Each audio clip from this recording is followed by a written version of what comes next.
هي وصية النبي صلى الله عليه وسلم لأمته حين خروجه من الدنيا. فقد كان صلى الله عليه وسلم في سكرات الموت وهو يقول: الصلاة الصلاة وما ملكت أيمانكم،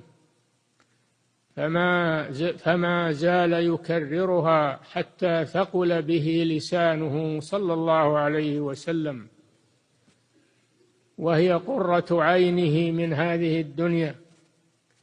قال صلى الله عليه وسلم: حبب إلي من دنياكم النساء والطيب، وجعلت قرة عيني في الصلاة. وهي تنهى عن الفحشاء والمنكر. قال الله سبحانه وتعالى: وأقم الصلاة إن الصلاة تنهى عن الفحشاء والمنكر ولذكر الله أكبر. من حفظها وحافظ عليها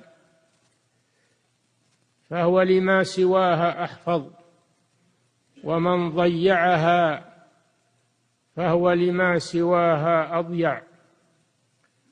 وإذا أردت أن تنظر إلى قيمة الإسلام عند العبد فانظر إلى قيمة الصلاة عنده، فهي هي الدالة على إيمان العبد. قال صلى الله عليه وسلم: بين العبد وبين الكفر والشرك ترك الصلاة.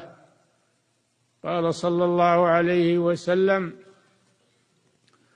العهد الذي بيننا وبينهم الصلاة،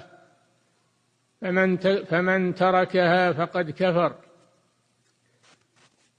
من حفظها وحافظ عليها كانت له نورا وبرهانا ونجاة يوم القيامة.